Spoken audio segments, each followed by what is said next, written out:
Sakti Nur Salima dengan NIM 877670796. Di sini saya telah melakukan pengamatan tentang simbiosis di lingkungan sekitar. Apa itu simbiosis? Dalam suatu ekosistem selalu terjadi hubungan saling ketergantungan antara makhluk hidup dengan makhluk hidup dan dengan lingkungannya. Jadi, simbiosis adalah bentuk hubungan timbal balik antara dua makhluk hidup yang berbeda jenis dan hidup berdampingan dalam suatu ekosistem.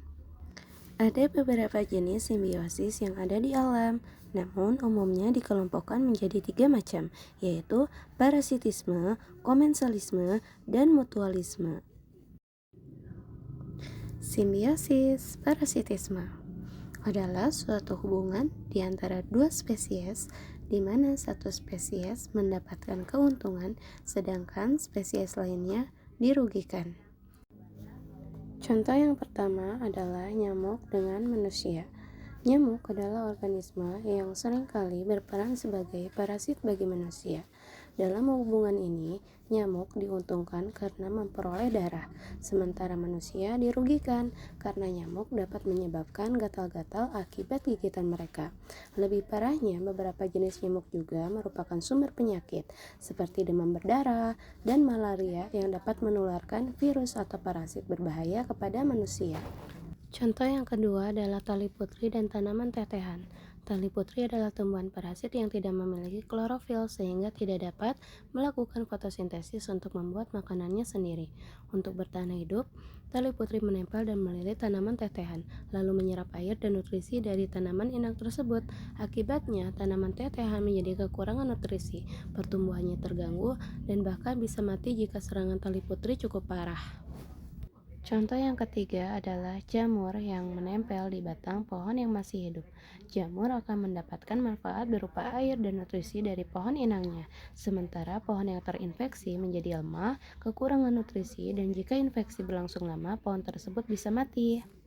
Simbiosis komensalisme adalah suatu hubungan di mana suatu spesies makhluk hidup diuntungkan, sedangkan pihak lainnya tidak diuntungkan ataupun dirugikan. Contoh yang pertama dapat dilihat pada tanaman merambat seperti sirih gading yang tumbuh dengan cara menempel pada pohon inang.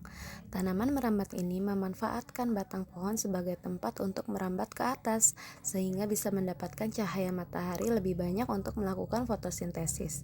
Pohon inang yang ditempeli tidak terganggu, karena tanaman ini tidak mengambil makanan dari pohon tersebut. Contoh yang kedua adalah tanaman paku seperti paku sarang burung, paku tanduk rusa, paku kaki kelinci yang juga tumbuh menempel pada batang atau dahan pohon. Tanaman paku ini mendapatkan keuntungan berupa tempat hidup yang tinggi, terang, dan cukup kering, yang membantu mereka tumbuh dengan baik. Sama seperti sebelumnya, pohon yang ditempeli tanaman paku tetap hidup normal dan tidak mengalami kerugian.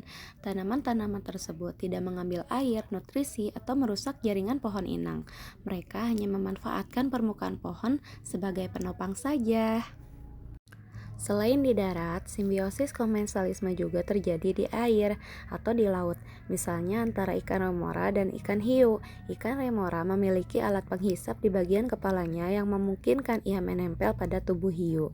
Dengan begitu, remora bisa mendapatkan sisa makanan yang jatuh dari mulut hiu, terlindungi dari pemangsa, dan ikut berenang tanpa harus mengeluarkan banyak tenaga. Sementara itu, ikan hiu tidak mendapatkan keuntungan maupun kerugian dari keberadaan remora. Simbiosis mutualisme, yaitu hubungan antara dua makhluk hidup yang saling menguntungkan.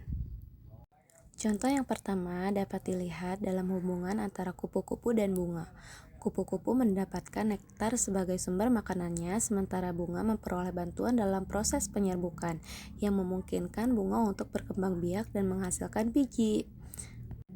Yang kedua adalah hubungan antara bakteri Rhizobium dan tanaman kacang merah. Bakteri ini hidup di Yang kedua adalah hubungan antara bakteri Rhizobium dan tanaman kacang merah.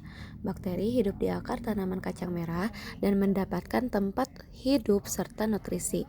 Sementara tanaman kacang merah mendapatkan nitrogen yang dibutuhkan untuk pertumbuhannya, yang diubah oleh bakteri menjadi bentuk yang dapat diserap. Dan yang ketiga adalah hubungan antara Escherichia coli dan manusia. Bakteri ini membantu dalam proses pencernaan dan produksi vitamin B dan K di usus manusia, sementara manusia menyediakan tempat hidup dan sumber makanan bagi bakteri tersebut. Dengan melakukan identifikasi pada ketiga bentuk simbiosis ini, kita dapat melihat bagaimana makhluk hidup saling berinteraksi dalam ekosistem, baik dalam cara yang saling menguntungkan, tidak menguntungkan maupun merugikan, serta bagaimana interaksi tersebut dapat mempengaruhi keseimbangan ekosistem secara keseluruhan. Terima kasih.